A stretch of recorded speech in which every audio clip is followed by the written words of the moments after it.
और प्रदर्शनकारी बांग्लादेश के पार्लियामेंट में भी घुस गए। जिस सदन में देश के विकास पर चर्चा होती थी वहां उन्होंने जमकर बवाल मचाया। तस्वीर ढाका की है, जहां हजारों की संख्या में लोग संसद के बाहर जमा हो गए। इस भीड़ ने बता दिया कि जब जनता सड़क पर आती है तो तख्ता पलट तय हो जाता है।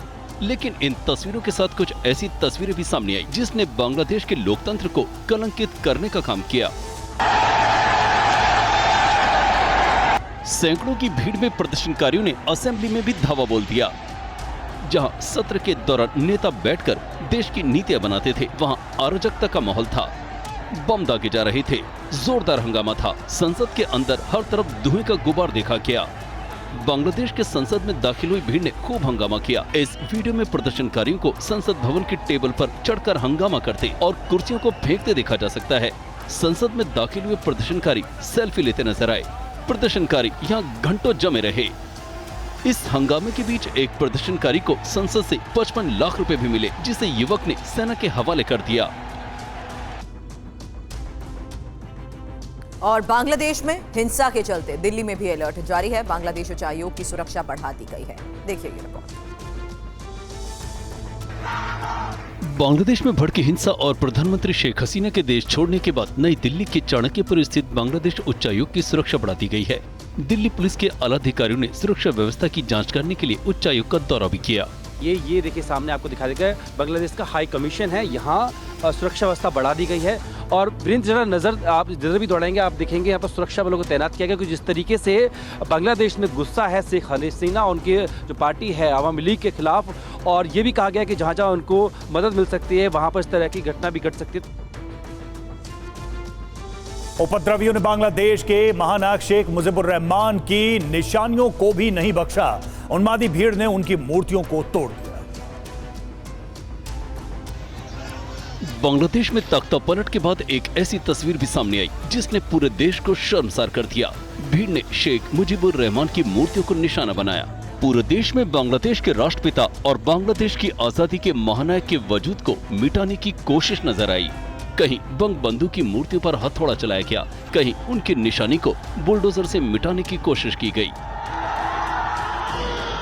शेख मुजीबुर रहमान की तस्वीरों को तोड़ने की कोशिश की गई। बांग्लादेश में शेख हसीना सरकार के विरोध में भीड़ इतनी अंधी हो गई कि अपने राष्ट्रपिता को भी नहीं बख्शा। लोग उनकी तस्वीर पर ईंट पत्थर बरसाते नजर आए। बांग्लादेश की राजधानी ढाका में जहां जहां इमारत पर शेख मुजीबुर रहमान की तस्वीर है, उसे ढूंढ कर बुलडोजर से गिराने की गुस्ताखी सरेआम की गई। विरोध में उतरी बांग्लादेश की जनता शायद ये भूल गई कि शेख मुजीबुर रहमान बांग्लादेश के संस्थापक नेता थे, जिन्हें बांग्लादेश का जनक कहा जाता है। उन्होंने पाकिस्तान के खिलाफ सशस्त्र संग्राम की अगुवाई की, बांग्लादेश को मुक्ति दिलाई और 16 दिसंबर 1971 को बांग्लादेश का जन्म हुआ। मुजीबुर रहमान बांग्लादेश के प्रधानमंत्री भी बने, जिन्हें बंग बंधु की पदवी से सम्मानित किया गया। बांग्लादेश की मुक्ति में भारत ने अहम रोल निभाया। हालांकि बांग्लादेश की मुक्ति के 3 साल के अंदर सैनिक तख्ता पलट के दौरान उनकी हत्या कर दी गई। लेकिन ताजा प्रदर्शन के दौरान जिस तरह से उनकी निशानी पर हमला बोला गया, वो हैरान करने वाला है। प्रदर्शनकारियों ने ढाका में पीएम हाउस में तोड़फोड़ की, लूटपाट की, सरकारी इमारतों पर भी हमला किया और उसे आग के हवाले कर दिया।